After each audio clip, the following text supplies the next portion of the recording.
Buenos días, Josué. Buenos días, Carlos. ¿Qué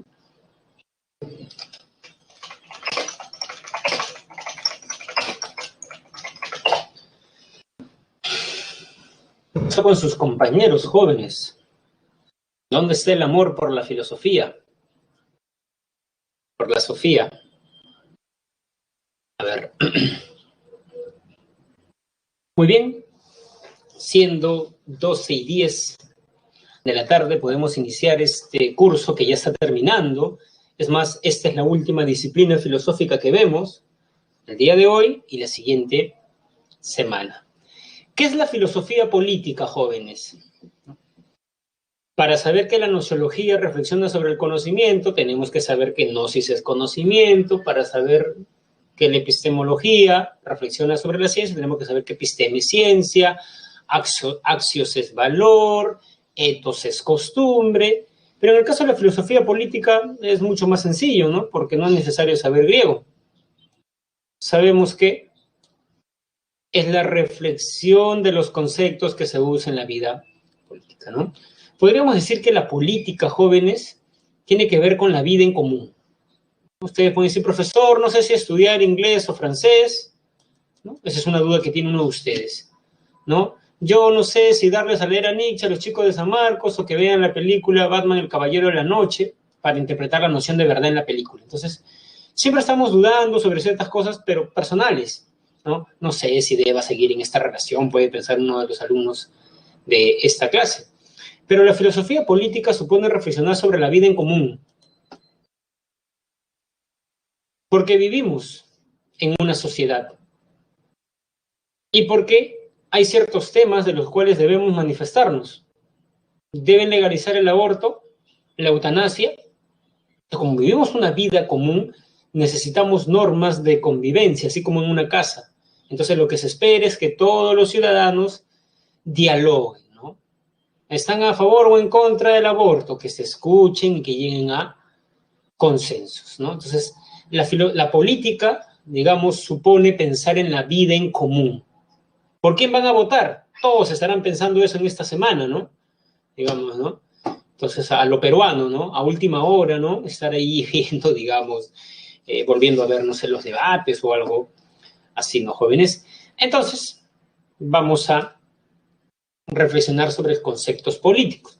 ¿Por qué, jóvenes? Porque, digamos, la pregunta fundamental de la filosofía política es ¿cómo debe ser organizada políticamente la sociedad?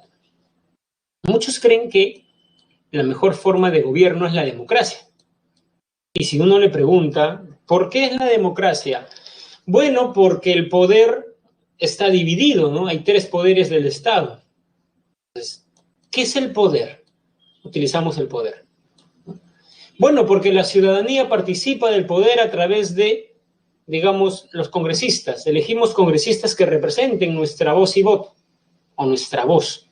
Claro, porque a mí no me van a preguntar si estoy a favor o no en contra del aborto, pero elijo un candidato que esté a favor de legalizar el aborto del Congreso para que él exprese mi opinión. Entonces la ciudadanía se ve representada. Además, todos somos iguales, independientemente si vivas en una zona exclusiva o en una zona popular, independientemente de si eres ateo o creyente, te atienden en salud y tenemos libertad, ¿no? Libertad de creencia religiosa, libertad en muchos ámbitos de nuestra vida. Entonces, digamos, por lo que les he dicho, cuando uno defiende un régimen de gobierno, lo hace porque, digamos, se ampara en ciertos conceptos. En ese sentido, la labor de la filosofía política consiste en esclarecer qué significan estos conceptos, ¿no? ¿Qué es el Estado? ¿Qué son las leyes? ¿No?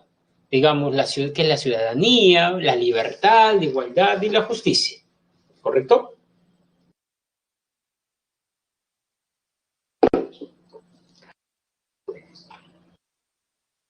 Preguntas claves de la filosofía política. ¿Cuál es la importancia de la justicia? Muchos jóvenes salieron a marchar en noviembre del año pasado contra ese gobierno usurpador, ¿no? Me expongo contra el COVID, pero yo no puedo quedarme en mi casa. Esta situación de injusticia ya colmó mi paciencia, ¿no? Entonces, ¿ven? salimos a luchar por la justicia. Nos molesta la injusticia. ¿Cuál es el origen del poder? ¿Será Dios o el pueblo? El primer rey ajusticiado fue un rey inglés, Enrique I, si no me equivoco. El parlamento de Cromwell lo citó y él dijo: ustedes no me pueden juzgar a mí porque mi poder no proviene del parlamento ni del pueblo, mi poder proviene de Dios, ¿no? Y justamente la Revolución Francesa y la Revolución Gloriosa en Inglaterra nos han enseñado que el poder está en la ciudadanía, en el pueblo, ¿no? ¿Ven? Hay distintas respuestas, ¿no? ¿Cuál es la mejor forma de gobierno?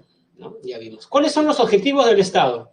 ¿Proteger los derechos fundamentales, como dice Locke y Hobbes, o hacernos feliz, como dice Rousseau y Aristóteles? Sobre todo Aristóteles, ¿no? Digamos. ¿Es posible una sociedad sin Estado? Acá están los famosos anarquistas. El Estado es la fuente de todos los males, ¿no? ¿Cuáles son los límites de mi libertad? No me voy a escuchar todos los días, noche de madrugada, ¿no? Vivo en un lugar donde lindo con vecinos. Entonces, mucho se habla de la libertad, ¿no? Pero la libertad tiene límites, naturalmente, ¿no? Entonces, ¿cuál debe ser el rol de los ciudadanos en la sociedad? Solamente buscar dinero, enriquecerse, y el conjunto, no me importa, profesor, ¿no?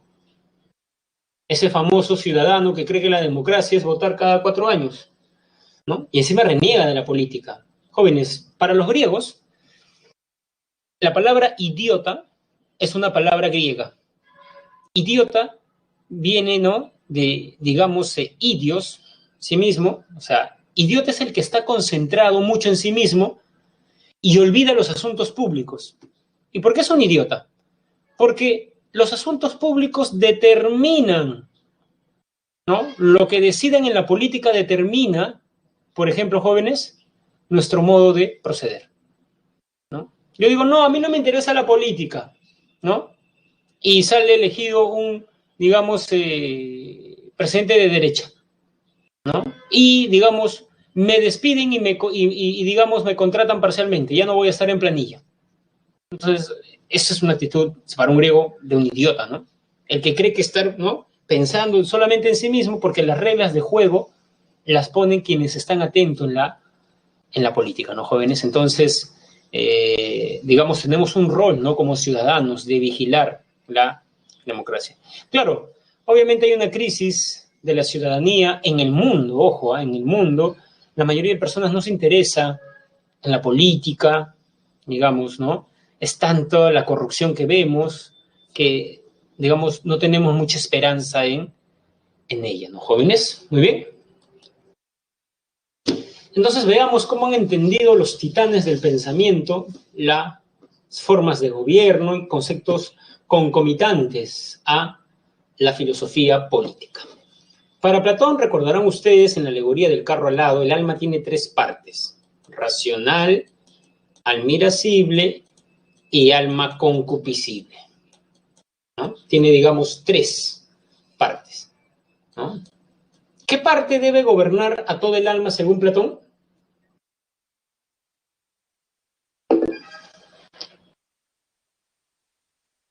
¿Será la racional, la irascible o la concupiscible? Eso lo vimos en la semana 2. ¿Qué parte, jóvenes, debe dominar a todo el alma para Platón, como buen filósofo?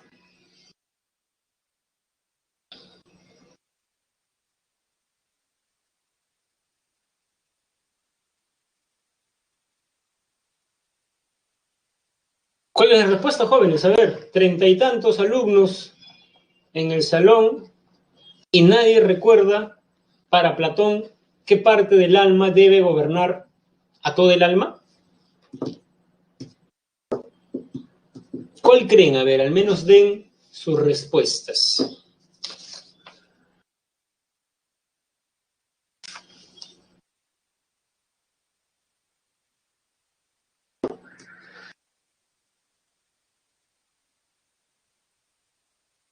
A ver, jóvenes, los voy a esperar. Los voy a esperar, a ver. Voy a esperar que recuerden, digamos, ¿no? Que intenten, a ver, ¿qué parte del alma debe gobernar? No los puedo esperar mucho tampoco, porque recuerden que tenemos 55 minutos y tenemos varios pensadores. Vamos, jóvenes. ¿Qué parte debe gobernar a todo el alma, según Platón?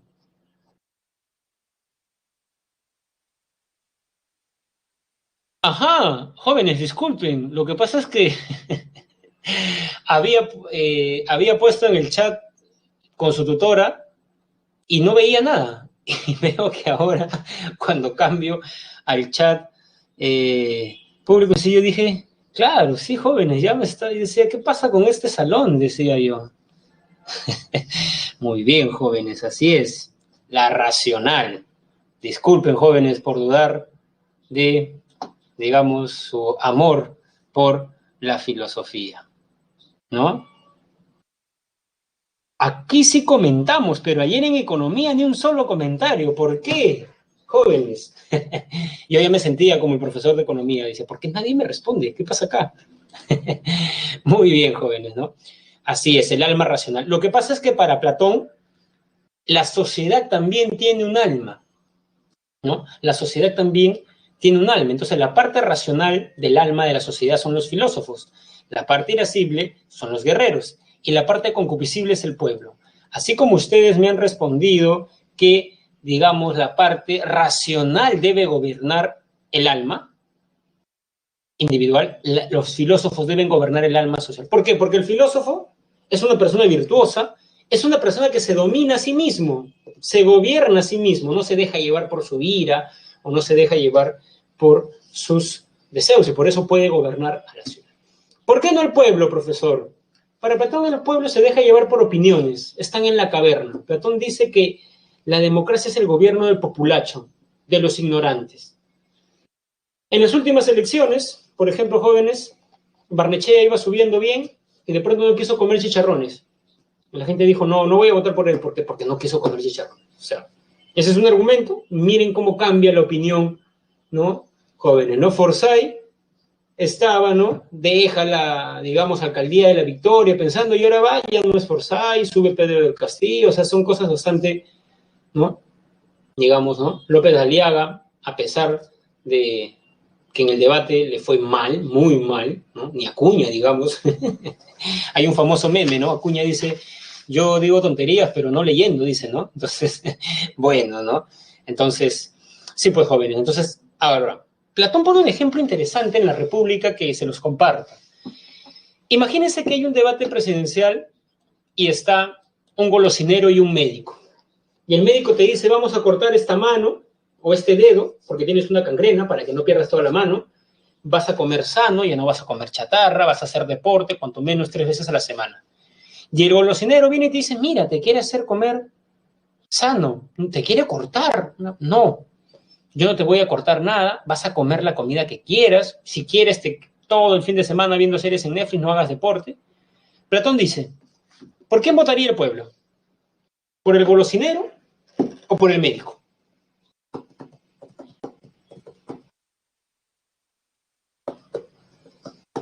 Por el golosinero, así es, ¿no? Por el golosinero. Sí. Bueno, Platón hablaba de Grecia también, que la gente, ¿no? Digamos, ¿no? Cree en cosas. No voy a aplicar shock económico, dijo Fujimori en el debate del 90 contra Vargas Llosa, y lo aplicó. Nos gusta, parece que creemos cosas, ¿no? Digamos, que se apruebe para retirar la FP, pero eso sabemos que le va a hacer daño a las personas, pero no, digamos, que traigan el Huáscar. Jóvenes, hay algunas propuestas en realidad que yo no sé en realidad si reírme o llorar, ¿no? Cuando veo estas cuestiones en realidad bastante frustrante. Pero bueno, ya por salud mental a veces uno termina riéndose, ¿no? Bueno, entonces se dan cuenta, el pueblo no, jóvenes, el pueblo debe producir los bienes y servicios. Los guerreros deben defender la ciudad, están preparados para, ¿no? Otras cosas, ¿no? Y, digamos, los filósofos deben gobernar, porque el filósofo tiene una característica, antepone a sus bienes individuales el bien y los intereses generales. Recuerda la alegoría de la caverna, el filósofo sale y busca la verdad, la encuentra, y el filósofo vuelve.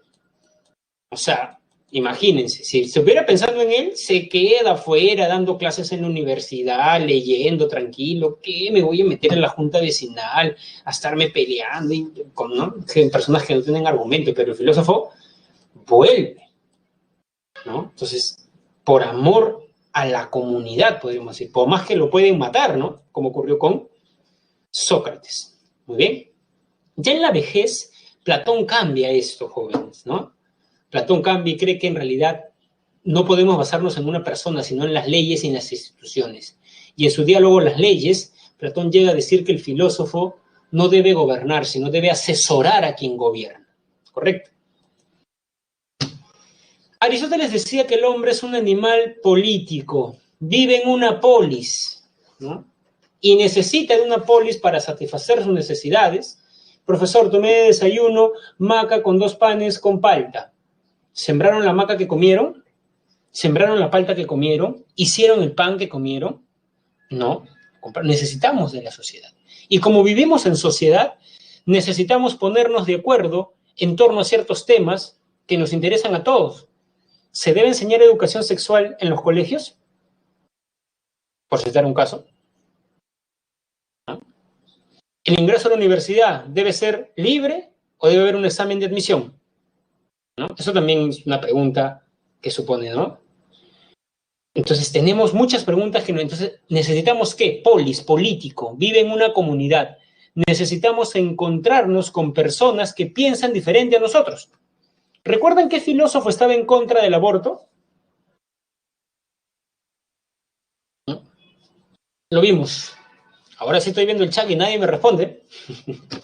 ¿Qué filósofo estaba? Robert Espenman. ¿Y recuerdan el filósofo que estaba a favor del aborto porque decía que el feto no es una persona? Jóvenes.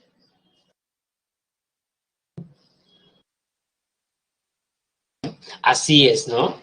Peter Singer. ¿Ven? Entonces, eso es vivir en comodidad, ¿no? Toparte con otros que piensan diferente a ti y conversar. Conversar. ¿No, jóvenes? Entonces, somos animales políticos, no vivimos en una isla y no podemos ser felices en una isla. Por eso Aristóteles llega a decir, solo un dios o un imbécil puede creer que no necesita de la sociedad, porque el hombre es un ser gregario por naturaleza, ¿no? Muy bien. Ahora, el objetivo principal de la, digamos, política, jóvenes, es la felicidad. Por eso la continuación de la ética Nicómaco es la política de Aristóteles, ¿no? Es como que hay un nexo, ¿no? Porque tú no vas a poder ser feliz si a la comunidad no le va bien, ¿no? Entonces necesitamos una vida buena y superior, y el Estado debe fomentar eso, ¿correcto? Aristóteles sigue a Platón, miren, el Platón maduro ya, ¿no? El gobierno de las leyes es superior al gobierno de los hombres, ¿no, jóvenes? Muy bien, ahora, Aristóteles decía que la mujer es un varón incompleto. Le pregunto a las chicas de este salón, ¿qué le falta a una mujer para ser un varón completo? Y les advierto que no es nada físico.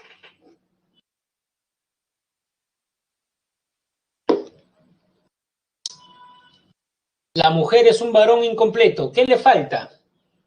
La facultad de la razón. Para Aristóteles, las mujeres no tenían razón. Al igual que los esclavos. Los que tenían razón eran los varones, no mujeres, adultos, no niños que la tienen en potencia, y griegos, no persas, ¿no? Entonces, los esclavos no tienen razón y por eso son una propiedad, ¿no? Es como decir, mi cartuchera, mi esclavo, era una propiedad, ¿no? Digamos, Aristóteles creía que habían hombres que habían nacido para ser dominantes y otros para ser dominados. Los esclavos están acá. Incluso cuando se llega a Latinoamérica, se utiliza este argumento de Aristóteles. Hay algunos que deben dominar y otros dominados. Los que deben dominar son los españoles, los dominados son los indígenas latinoamericanos. Aristóteles estaba a favor del esclavismo, creía que habían personas que habían nacido para ser esclavos, ¿no? Muy bien. Por ejemplo, para profundizar esto del gobierno de las leyes, Aristóteles Jóvenes decía que hay formas de gobierno. Esto es algo que yo les estoy agregando, no está en la separata, para que entiendan esta tesis de acá. Eso del gobierno superior, ¿no? ¿Por qué? A ver. Formas virtuosas de gobierno de uno, la monarquía, cuando uno piensa en la mayoría. Cuando ese uno piensa en sí mismo, eso es tiranía. Aristocracia, el gobierno de los mejores. Aristei, mejor. Kratos, gobierno. Cuando piensan en la mayoría. Si piensan en su mismo estrato, digamos, las personas como ellos, eso es una oligarquía o plutocracia ahí en latín. La democracia es el gobierno de la mayoría, pero cuando piensen todos. Pero cuando la mayoría margina a las minorías y hace lo que quiere, ¿no? Como fuerza popular en el Congreso anterior, ¿no? Eso es demagogia. Entonces, Aristóteles apostaba, aplicando lo justo medio, que el mejor régimen de gobierno era una aristocracia combinada con democracia, ¿no? Muy bien, vamos al Renacimiento, ¿no? Digamos, Maquiavelo escribió El Príncipe, pero ojo, usualmente el Maquiavelo que conocemos es el del Príncipe, pero poco se recuerda que el mismo Maquiavelo decía que lo que él escribió en El Príncipe era para situaciones excepcionales. O sea, era cuando había una guerra civil dentro de un estado y se estaban matando esto, o era cuando un estado se enfrentaba con otro. En esos contextos debe surgir un príncipe, o sea, una persona que debe ser tan fuerte como un león, pero astuto como un zorro, para saber si le quieren hacer daño. Fuerte como un león, porque él debe estar dispuesto a hacer lo que sea para ganar el poder. Si tiene que matar a su hermano, bueno, pues lo debe hacer. Si tiene que aplicar la violencia al pueblo, lo tiene que hacer, ¿no?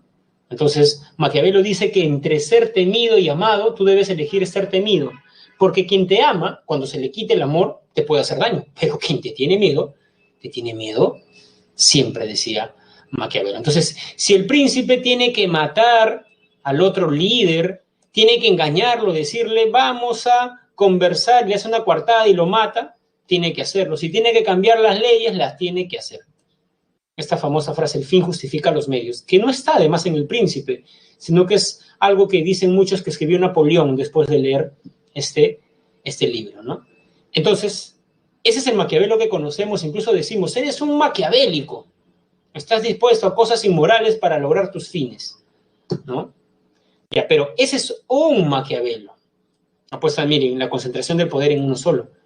Pero si ustedes leen este otro libro de Maquiavelo, Los discursos sobre la primera década de Tito Livio, van a ver que Maquiavelo es republicano.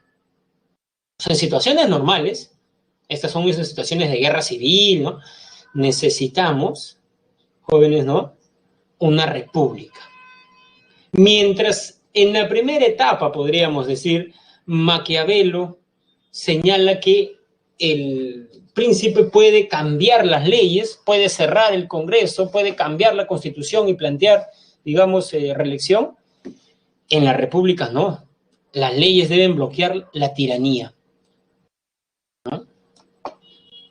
Mientras en la primera etapa los ciudadanos deben tenerle miedo, ¿no? Deben tenerle miedo literalmente a el príncipe. Acá, digamos, los ciudadanos tienen voz y voto y la República los debe escuchar. Deben haber virtudes de ciudadanos, participación activa, no miedo, ¿no? Entonces, miren, es como, digamos, usualmente se conoce este Maquiavelo, ¿no?, que es un texto breve además. Acá está el verdadero Maquiavelo, dicen la mayoría de republicanos, ¿correcto? Y llegamos con ello, o después de ello, a Hobbes, ¿no? Hobbes decía que el hombre era el lobo del propio hombre, era egoísta. Jóvenes, ¿alguno de ustedes en el salón cree que el hombre es bueno por naturaleza y que es más bien la sociedad la que lo corrompe? ¿No? ¿O están de acuerdo con Hobbes, que dice que el hombre es malo? Rousseau decía que era bueno, ¿no? Y Hobbes decía que es malo. Para esos que dicen que el hombre es bueno por naturaleza, Hobbes tiene unas preguntas. Si ustedes creen que el hombre es bueno por naturaleza, jóvenes, ¿por qué le ponen una puerta con seguro? O sea, ¿por qué su puerta tiene un seguro? Un candado, una chapa. ¿Por qué guardan su dinero en el banco? ¿Por qué cuando van a comprar al supermercado dejan su bicicleta con una cadena? Si creen que el hombre es bueno. No actuaríamos así, ¿no? Si es que creemos que el hombre es bueno, ¿por qué actuamos de esa manera? ¿No? Por seguridad, Carlos, y porque en el fondo piensas que el otro te quiere hacer daño, ¿no? Por ejemplo, entonces eso supone que tú crees que el otro, ¿no? Va a querer quitarte tu propiedad, tu dinero, tu bicicleta. Entonces, el modo de comportarnos prueba que desconfiamos en la humanidad, ¿no? Ahora, antes del Estado está el estado de naturaleza, ¿no? De nuevo, este PPT lo he puesto yo para explayar, ¿no? Y entiendan completamente a Hobbes.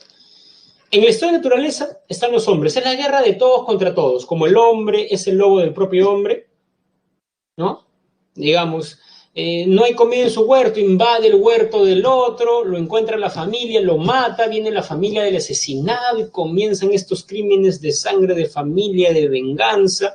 Hay una amenaza permanente de morir. Los jóvenes, las personas no vivían más de 25 años, o sea, era una vida caótica, ¿no? Hasta que las personas deciden firmar un contrato y crear el Estado. Este es el famoso contractualismo del que hablan los abogados, ¿no? Es más, los chicos que estudian Derecho, y lo sé porque me he topado con alumnos de la PRE, me han preguntado luego, profesor, ¿verdad? Esto de Hobbes los han hecho leer en un curso de Derecho. Miren, qué interesante les digo, ¿no? El Estado es producto de un contrato. Todos nos juntamos y decimos, a ver, nadie puede tocar la propiedad de otra persona, hay que defender la seguridad, la libertad y la igualdad. Entonces, claro, si yo digo, el Estado debe proteger mi propiedad, se supone que yo voy a respetar la propiedad de otra persona, ¿no? Entonces, creamos el Estado, producto de un contrato, el consenso, la población participa. El Estado no es producto de Dios ni de nadie, no. Es el pueblo, los ciudadanos. Entonces, de manera voluntaria, para Hobbes ya, trasladamos el poder al Estado, ¿no? Y los individuos buscan en el Estado protección de su propiedad privada, pero prometen obediencia al Estado, respetar la propiedad de otros. ¿Correcto? Ya, entonces, eso para que entiendan. Entonces, el Estado, que surge de ese contrato, va a garantizar la seguridad y paz de los individuos. Pero para eso, porque ojo, en el estado de naturaleza el hombre es el lobo del propio hombre, pero en el estado de derecho, digamos, los hombres siguen siendo egoístas. Y en el fondo, ¿no? Te van a querer robar.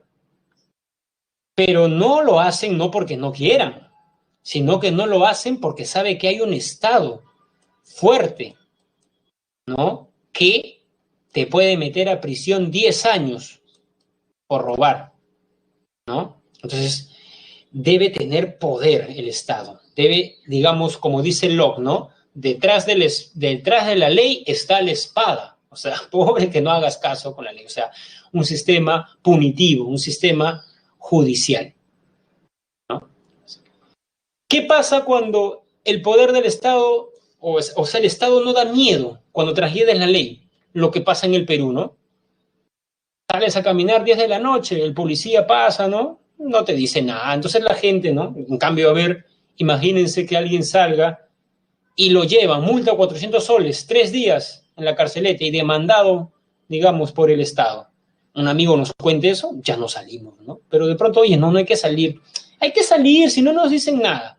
Entonces, ven, el Estado debe inspirar también, ¿no? Temor, podríamos decir, ¿no? El poder de castigar.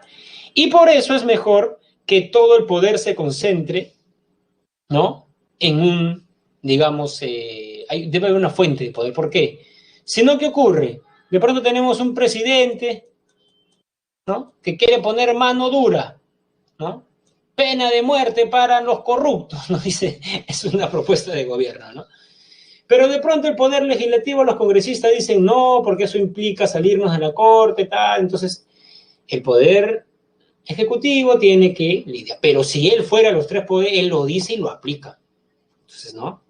Entonces, con eso, digamos, Hobbes va en contra de Montesquieu, ¿no? Y de la división de los poderes. ¿Correcto? Bien. John Locke, ¿no? John Locke decía, al igual que Hobbes, ¿no? Es posterior, miren, lo pueden ver por los años. Hobbes es 1588, 1679. Primero se escribió el Leviatán y después, digamos, Locke siguió esto del estado de naturaleza. Es cierto, estamos en un estado de naturaleza y por un contrato pasamos al estado, ¿no? Claro, hay dos diferencias de Locke con Hobbes. La primera, que para Locke los derechos son derechos naturales, o sea, la libertad, la igualdad y la propiedad ya los tenemos en el estado de naturaleza. El problema es que esos derechos no están muy salvaguardados o resguardados. Entonces, de pronto una familia, imagínense, no sin estado, se va a visitar, ¿no? Y vuelve y ya en su casa hay otras personas y no lo dejan entrar. Entonces, para ver resguardados nuestros derechos, nosotros creamos el Estado, ¿no? Porque el Estado te da un título de propiedad y si una familia hace eso, van y la sacan, ¿no?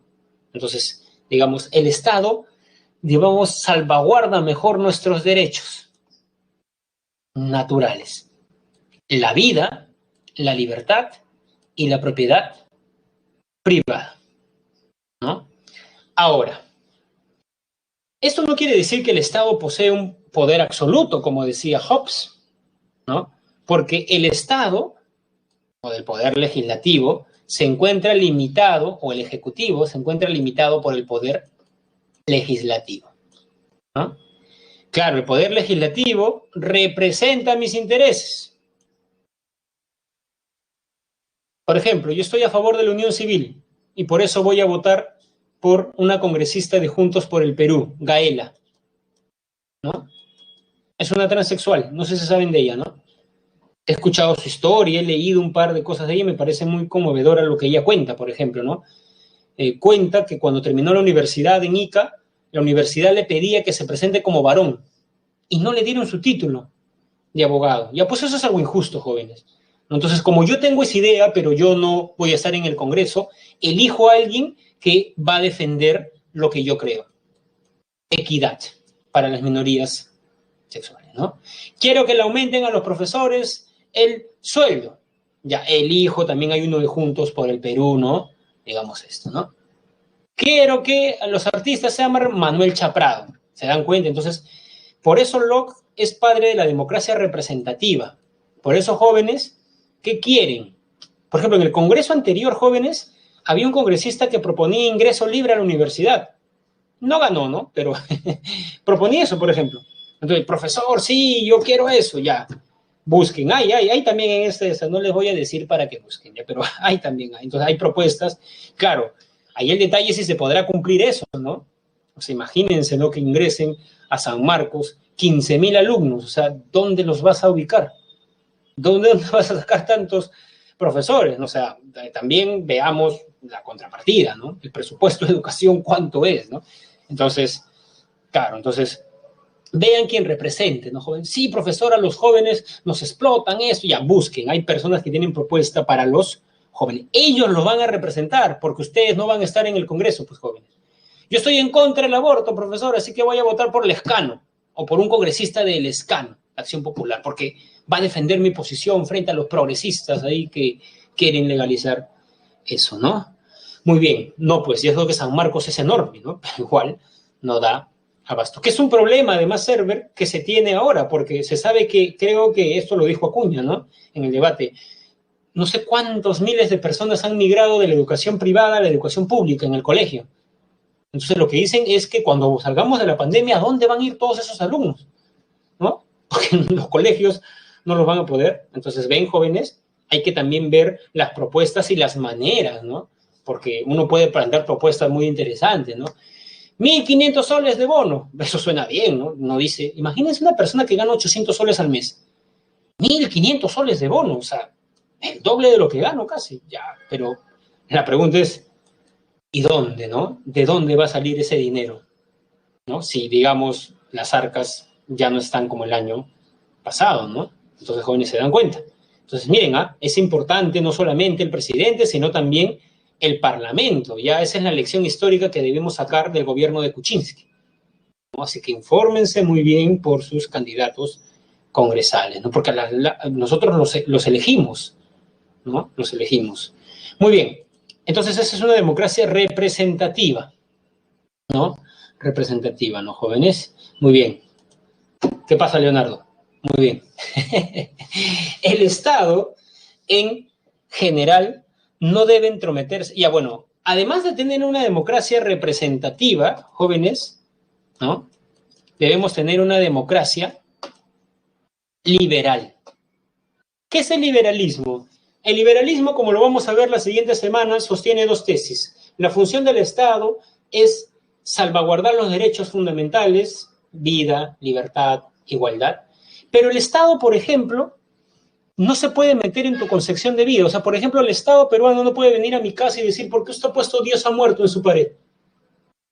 ¿A ustedes qué le importa? Le digo, yo soy libre de si creo o no creo. O sea, el que yo crea que me lleva a la felicidad, ese es mi asunto. La función del Estado es mínima, es las reglas de juego, mi libertad. Incluso, por ejemplo, en los estados liberales, no hay una religión. O sea, a mí no me pueden marginar por ser ateo y decirme en salud, no, profesor, usted no. No, no puede haber eso, ¿no? O sea, si tú crees en el poliamor y vives con 3 personas en tu casa, eso no es problema del Estado peruano. Salvo que tú maltrates a una de tus parejas, el Estado sí interviene. ¿Por qué? Porque estás atentando contra la integridad física, que es un derecho, ¿no? Ojo, entonces, el Estado no se entromete en la forma de vida, salvo que atentes, pues, contra otra persona, ¿no? Pues, estoy en mi casa y todo el volumen, ya, eso tampoco, ¿no? Entonces, tengan en cuenta, jóvenes, ello, ¿no? Muy bien. El mismo, digamos, Locke decía que había una diferencia con Hobbes, ¿no? Claro, cuando yo, por ejemplo, elijo un congresista, renuncio a ser juez intérprete de la Constitución, ¿no? No me van a estar preguntando a mí a favor o en contra del aborto. Para eso supuestamente elijo un candidato afín a mí al Congreso. Bien. Pero yo, digamos, le doy ese poder a este poder del Estado para que salvaguarde mejor mis derechos, ¿no? Pero eso no quiere decir que yo renuncie a mis derechos. Es más, si yo veo que un gobierno usurpador va en contra de mis intereses, salgo a la calle a protestar. Luego hablaba del derecho a la desobediencia civil, ¿no? Pues claro, se puede hacer eso. Y eso, jóvenes, redunda, para que recuerden la idea, el poder en la filosofía moderna no proviene de Dios, proviene del pueblo. Entonces, si de pronto quieren sacar una ley como la ley de Rosa Bartra, no sé si le recuerdan, ¿no? Que los chicos de instituto reciban una propina, ¿no? Sí, la gente salió a protestar y retrocedió, ¿no? Eso para que vean que hasta los políticos más corruptos saben esto, pues, ¿no? Que el poder, ¿no? Diga, no, Dios me lo dijo en sueños, no hay Dios, ¿no? Digamos, ¿no? La ley Pulpín era era en el 2014, era mucho más complicada, ¿no? Si yo salía a protestar contra la ley Pulpín porque había recién terminado la universidad, ¿no? ¿Oyes? Entonces, claro, ¿no? Querían recortar y bien, fueron para atrás, ¿no? Entonces, ven, yo sigo a mis representantes si defienden mejor mis derechos, pero si va a atentar contra mí, salgo a protestar, como lo hicieron los profesores, como lo hacen las mujeres y los transportistas también, por ejemplo, ¿no? Muy bien. Jean-Jacques Rousseau, este filósofo que según el poeta Heine, él fue la cabeza de la Revolución Francesa y las manos fue Robespierre. O sea, Robespierre puso en práctica lo de Rousseau, ¿no? Lo de Rousseau. ¿Qué pasó? ¿Qué pasó? ¿Qué pasó? Oh, ya, ¿no? Entonces, ahora, ¿qué dice Rousseau? Que el hombre es piadoso, bondadoso por naturaleza. Y por eso, claro, miren, es importante porque la antropología filosófica define la filosofía política. Si yo creo que el hombre es malvado, debo tener un estado fuerte como el de Hobbes.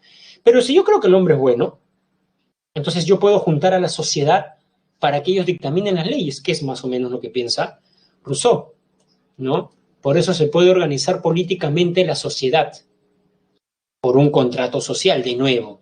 El pueblo se junta y le cede el poder al Estado. Pero el Estado debe expresar la voluntad general. Es decir, las leyes deben estar a cargo de la voluntad general del pueblo. Pero claro, el pueblo peruano ha decidido que mejor va a elegir unos representantes, que son los congresistas.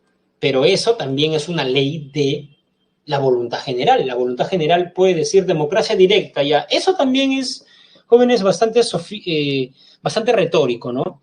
Aristóteles dice en la política que para que haya una democracia directa en una sociedad no pueden haber más de 10.000 habitantes. A ver, ¿cómo juntas a 30 millones de peruanos en un estadio para hablar de política? ¿Es eso posible? ¿Se podrá? ¿No? Juntar a todos, ¿no? No, pues, por eso Aristóteles dice, por eso Aristóteles estaba a favor del aborto, porque estaba a favor de que una sociedad no crezca mucho en habitantes, para poder deliberar, para poder ir al ágora y conversar, todo, ¿no? Entonces, por eso las democracias modernas son democracias representativas, ¿no? Entonces, la misma voluntad general ha decidido eso. La voluntad general elabora las leyes. Esto es importante también, jóvenes, porque hay voluntad particular y voluntad general. Mi padre es accionista de la Garcilaso de la Vega, pensemos. Entonces yo voy al Congreso y quiero traerme abajo la nueva ley, o la ley, ¿no? Digamos la ley que está en vigencia, ¿no? Sobre, digamos, estudios generales y la universidad, ¿no? Entonces, claro, la pregunta es, muchas veces los congresistas tienen intereses particulares, ¿no? Por ejemplo, ¿qué pasa si yo soy accionista de una universidad que ha sido cerrada por SUNEDU? ¿Buscaré la voluntad general o la voluntad particular? Eso es lo que se llama, no sé si lo han escuchado los periodistas, conflicto de intereses. Estás en el Estado y licitas una empresa de tu hermano. Ya, pues ahí hay algo raro, ¿no? O sea, definitivamente ahí hay algo raro, ¿no? Entonces, jóvenes, tenemos que buscar la voluntad general. ¿Qué le conviene a la mayoría, jóvenes? ¿Medicamentos genéricos o que las farmacias sigan haciendo sus negocios? ¿Qué le conviene a la mayoría? ¿Que la vacuna la distribuya el sector privado o el sector público? ¿No? Entonces, ¿qué dice la voluntad general? Por eso sean muy cuidadosos con sus congresistas, ¿ah? Porque los congresistas a veces representan intereses particulares y van a sacar leyes que los benefician a sus grupos de poder y van en contra de la mayoría de la población, ¿no? O sea, qué indignante en realidad que hagan eso, ¿no? Y también la ciudadanía se deja, ¿no? Por estar concentrado en otras cosas en vez de estar pensando, ¿no? En lo que debería importarnos, ¿no? En los asuntos políticos, ¿no, jóvenes? Obviamente, ¿no? Hernando de Soto quiere que el Estado o el sector privado distribuya la vacuna y ese vacunó en Estados Unidos. ¿Quién lo vacunó? El Estado. O sea, qué ironía, ¿no? Qué ironía en realidad que piense así, ¿no? Bueno, sigamos, jóvenes. Disculpen que esté haciendo una catarsis, jóvenes. Estoy haciendo una catarsis. Siempre es necesario eso, ¿no? Vayamos entonces, jóvenes, ahora a que Rousseau, ¿no? Hablaba de que el Estado, y acá se opone un poco a los filósofos modernos, no solamente debe buscar la seguridad, sino el Estado también debe fomentar la participación ciudadana, ¿no? El bienestar material y la educación cívica. Ahora, jóvenes, eso es difícil en nuestros días. Hay un muy buen programa del Canal 7 que dan los primeros lunes de cada mes, si no me equivoco. Se llama Temas y Debates, con un famoso historiador, Zapata, ¿no? Y en este lunes hubo un programa donde hablaron intelectuales, hablan catedráticos, investigadores, y hablaban de que hay una tendencia en el mundo a que la gente y los jóvenes, sobre todo, no se preocupen por la política, ¿no? Es una tendencia mundial, no solamente del Perú. Debate presidencial, cambia eso, sigamos viendo vikingos en Netflix, ¿no?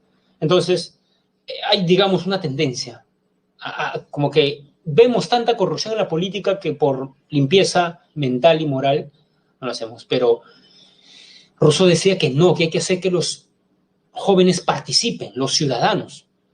Y también una educación cívica. Por ejemplo, jóvenes, ¿aman al Perú ustedes?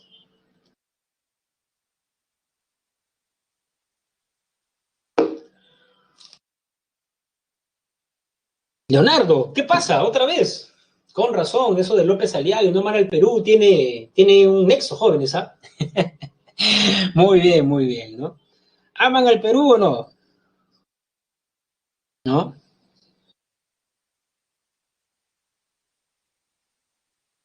Sí, pero quiero escapar de Latinoamérica. Olenka, muy bien, Olenka, ve a hacer tu maestría a Europa, pero vuelves a ayudar, ¿no? Vuelves, así como el que sale de la caverna y vuelve. No es fácil, ¿no? Naturalmente, no, ¿no? Jóvenes. Entonces, por ejemplo, esa es educación cívica. Yo siempre recuerdo ese diálogo que les comenté la semana pasada entre Héctor, ¿no? Entre Héctor y Andrómaca, ¿no? Entonces, su esposa, ¿no? Andrómaca le dice, Héctor, no vayas a pelear con los troyanos. Y Héctor dice, no, yo debo defender a mi pueblo. Ya, eso es, digamos, ¿no? La educación cívica debe hacer eso, amar lo nuestro, ¿no? Y defender lo nuestro. Si la opinión extendida es la que tiene su compañero Lenca, entonces no nos están educando bien cívicamente. No nos educan bien cívicamente, ¿no? Definitivamente. ¿Los jóvenes? Entonces, claro, obviamente, pero podemos formar conciencia, ¿no? Cambiar es muy difícil, naturalmente, ¿no? Cambiar es muy difícil, ¿no? Pero bueno, en todo caso, jóvenes, yo creo que sí debemos tratar de, ¿no? Hacerlo al menos, ¿no? Porque siempre es reconfortante cuando tú ya tienes cierta edad decir, yo lo intenté, ¿no? En una relación amorosa también, ¿no? Luchas hasta el final. Y no se puede, ¿no? Entonces no te quedas con la idea, no, pero si yo hubiera luchado por ello, por él, no. Entonces, lo traté de hacer, ¿no? Pero ya no pude, ¿no? Sí, pues, bueno, es lo que dice Rousseau, jóvenes, es lo que dice Rousseau, ¿no? Educación cívica, educación en valores, formar ciudadanos comprometidos, ¿no? Sanmarquinos que hagan labor social. Los chicos de literatura de San Marcos tienen un grupo Sembrando Lectores. Van a hacer leer a niños de zonas marginales, Villa María, Caraballo. ¿Les pagan? No, pero lo hacen, ¿no? Quieren formar conciencia a través de las lecturas, ¿no? Entonces, digamos, Rousseau vería con buenos ojos eso, ¿no, jóvenes? Muy bien, ya, eso no es lo que impera, ¿no? Lo que impera más bien es que uno busca estudiar para tener dinero y nada de, ¿no? Estar, ¿no? ¿Qué ganas, no? O sea, ¿te pagan por eso? No, ¿por qué haces ese taller gratis? ¿No? Digamos, ¿no? Entonces, bueno, porque quiero reflexionar sobre temas éticos, políticos, ¿no? Entonces, jóvenes, hace falta eso, jóvenes, en nuestra sociedad, porque nosotros, digamos, no nos gustan las consecuencias, ¿no? Pero seguimos haciendo lo mismo, ¿no? Entonces, de nuevo, la política es clave, jóvenes, porque tú te vuelvas vegetariano, va a seguir el problema y el maltrato a los animales, ¿no? La idea sería que tú te hagas un congresista y hagas tomar conciencia de todo el maltrato que pasan los animales. Si se dan cuenta, la vía de cambio es política, no hay de otra, jóvenes, ¿no? No hay de otra. Incluso haciendo buena labor, siempre los que determinan las cosas son los políticos. Por eso toda persona que quiere cambiar el mundo tiene que meterse a la política, ¿no? Es muy difícil hacerlo desde otros frentes, ¿no, jóvenes? Muy bien, sigamos. Roles, ¿no? La justicia es la base de toda sociedad. Nos indigna la justicia, salimos a marchar en noviembre, ¿no? Muy bien. Entonces decimos, no es justa esta situación, o sea, luchamos por la justicia, hay marchas por la justicia. No sé si recuerdan lo que ocurrió en Estados Unidos, que mataron a un afrodescendiente, ¿no? O sea, bueno, lo redujeron, le pusieron la rodilla en el cuello, ¿no? Y la gente salió a marchar, ¿no? Entonces, salimos por la justicia, ¿no? Cuando le quisieron dar el indulto a Fujimori, salieron, ¿no? Contra, eso no es justo, ¿no? Digamos. Entonces, ven, es una virtud fundamental, ¿no? Ahora, ¿no? Los principios normativos de una sociedad adquieren legitimidad cuando están basados en los acuerdos de todos los individuos. Y eso, de nuevo, es el neocontractualismo, ¿no? O sea, los principios normativos suponen, jóvenes, que todos estemos de acuerdo, ¿no? Los individuos, ¿no? O sea, por eso muchas veces apela al referéndum, ¿no? Al referéndum. Están de acuerdo, han hecho, por ejemplo, han hecho referendos, ¿no? Algunos plantean acá referéndum para nueva constitución, ¿no? Algunos plantean referéndums para ciertos temas, ¿no? Entonces, claro, una política pública es pertinente cuando supone que la mayoría de individuos está a favor. Correcto. Eso supone un debate, porque hay personas que van a estar a favor y en contra. Entonces, la política es deliberativa, hay que deliberar sobre los asuntos. Lo peor que uno puede hacer es aislarse de la política, porque ¿cómo sabes tú que van a defender tu posición? Y bueno, en una democracia representativa, supuestamente se elige representantes para que defiendan eso. Aunque muchas veces los elegimos y luego nos traicionan, ¿no? Dicen que van a hacer, eso lo dijo este profesor que varias veces habló en quechua en el debate, ¿no? Dijo, acá hay puros fanfarrones. ¿Quién nos asegura a nosotros que lo que están diciendo lo van a cumplir? Y verdad, ¿no? A veces nos timan, ¿no? Nos dicen cosas que van a hacer y a la hora de la hora, digamos, ¿no? Esto, ¿no? Así es, ¿no? Entonces, jóvenes, ¿no? Digamos, el Rawls cree eso. Ahora, Rawls, miren, esta argumentación de Rawls es bastante interesante, ¿no? ¿Cuáles deben ser los principios normativos básicos de toda sociedad? Normativo. ¿Cuáles son los principios que nos dicen cómo debería ser la sociedad?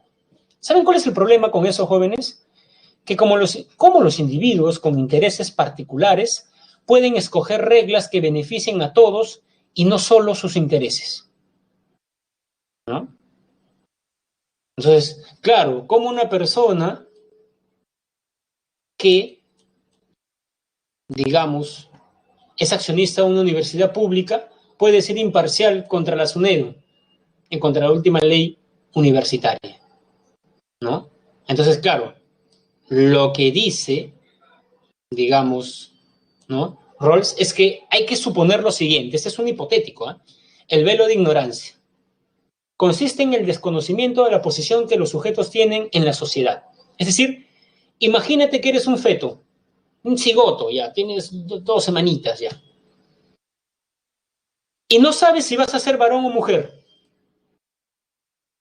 ¿no? Entonces, claro, muchos hombres dicen, pero las feministas son muy radicales, ¿no? Claro, los varones dicen eso porque los varones no padecen muchas cosas, ¿no? O sea, yo salgo a almorzar y salgo con short, pero nunca me han piropeado, ¿no? Entonces, o por ejemplo, nunca al tomar un taxi en la madrugada para ir a una fiesta he pensado si el taxista me puede violar. Pero una mujer sí se topa con eso, ¿no? Con escenarios difíciles, ¿no? O sea, es diferente. Entonces, claro, como varón quizás no nos interesa, pero a ver, supongamos que no sepas si eres varón o mujer, ya te va a interesar esto. Profesor, ¿por qué el Estado gasta dinero en contratar profesores que hablen quechua para que les dé clases en quechua a los quechohablantes? Educación intercultural bilingüe. Tú dices eso porque eres castellano hablante y es tu primera lengua, pero a ver si hubieras sido shipibo, a ver que llegar al colegio y que te hablen en una lengua que no conoces. Es como que ustedes le hubiesen hablado en alemán en el kinder. ¿Vieron entendido? Y por eso esas personas dejaban el colegio. Entonces, ¿ven? ¿No? Profesor, ¿por qué los ambulantes salen y se aglomeran y venden cosas? ¿Ah? Esa gente pobre, ¿cuándo no, no? Bueno, si uno tiene trabajo remoto y sigue ganando lo mismo que el año pasado, obviamente se entiende que uno no sale, ¿no? Pero ¿qué pasa si eres ambulante? Vives del día a día. Ahí es diferente, ¿no? Profesor, deben matar a todos los ateos. Bueno, uno lo dice eso porque eres creyente, pero ¿qué pasa si hubieras sido ateo? ¿No? Por ejemplo, a los de izquierda, ya, por ejemplo. Entonces, claro, eso supone, jóvenes, miren, ¿no? Profesor, a mí no me importa qué pasa en salud y qué pasa en los colegios públicos, porque yo fui al Marca, ¿no? A La Salle, y yo me atiendo en la clínica Ricardo Palma. ¿Y qué hubiera pasado si te hubiera tocado ir a salud? Ir al colegio público del barrio. Ya no pensarías igual, ¿no? ¿No? Entonces, a mí me parece muy inteligente cómo John Rawls te pone en jaque. O sea, supón que no sabes tu lugar en la sociedad, que no vas a saber si eres afrodescendiente, ashánica, huitoto, limeño, Pamplona Alta, las casuarinas, ¿no? Profesor, ¿qué tanto problema con el servicio de transporte? ¿No se pueden comprar un carro? ¿Y qué pasa si te toque en el Chosicano? No sé si alguna vez han subido el Chosicano. Yo iba a San Marcos en el Chosicano, ¿no? Ese que maneja el Chosicano es un ser para la muerte, ¿no? Es un heideggeriano, ¿no? Va, pero como si no hubiera, digamos, un... Entonces, se dan cuenta ya, por ejemplo, ¿no? Jóvenes, por ejemplo, ¿no? Entonces, en esa situación, ya nosotros, dice John Rawls, podemos pensar, ¿no? Si no supiéramos acerca del lugar en el cual nos toca vivir, ¿no? ¿En qué sociedad te gustaría vivir? ¿No? En una que haciendo las reglas que beneficien a todos. Ah, profesor, entonces si no sé dónde me tocaría vivir, sí quisiera que hayan buenos profesores en la educación pública, porque quizás me toque ir ahí. Ya, ese es el velo de ignorancia. Solo desde ese velo de ignorancia, desde no saber en qué lugar estás, tú vas a poder plantear criterios para una sociedad justa. Y esos criterios, según John Rawls, son el principio de libertad, ¿no? Cada persona tiene derecho igual a un esquema extenso de libertades, libertad en mucho, con quién casarte, con universidad ir y más, compatible con un esquema similar de libertades, ¿no? Esto también es un poco engorroso, ¿no? Porque cualquiera de ustedes puede postular a cualquier universidad del Perú, pero todos podremos pagar una pensión de 2.500 soles al mes, ¿no? Entonces, la libertad la tenemos, ¿no? Porque no hay ningún pero para que uno postule a alguna universidad peruana, ¿no? Pero, digamos, ¿no? Algunos han criticado eso, ¿no? Y bueno, las desigualdades se toleran, jóvenes, ¿no? Siempre y cuando haya mayor beneficio en los miembros menos aventajados. Bueno, esto es el Estado peruano. Bueno, la mayoría de estados, ¿no? Si tienes un carro, si tienes una casa, tributas y eso va para los subsidios como pensión 65, cuna más, beca 18. El Estado de Finlandia le ha subido los impuestos a los que más tienen para llevarlo a los que menos tienen. Y en Finlandia, todas las escuelas son iguales. O sea, la misma escuela va rico, pobre, no hay distinción. Y por eso la gente que tiene dinero está preocupado que las escuelas públicas sean buenas, porque su hijo va a ir a esa escuela, no como acá, ¿no? Que ya, bueno, si va a ese colegio, yo lo voy a matricular a otro colegio, ¿no? Entonces, y los cargos y puestos deben estar abiertos para todos. Todos ustedes, jóvenes, pueden postular a ser regidores, congresistas y presidentes. Muy bien, jóvenes, hemos terminado. Cuídense, la siguiente semana voten con conciencia, ¿no? Ya saben por quién deben votar, ya saben. Muy bien. Entonces, digamos, la siguiente semana nos vemos, nuestra última clase, jóvenes. Espero que, otra vez, Leonardo, espero, jóvenes, que nos vaya bien en esta selección, ¿no, jóvenes? Muy bien, jóvenes. Así es. Nos vemos, jóvenes. Cuídense, yo también los voy a extrañar. Nos vemos.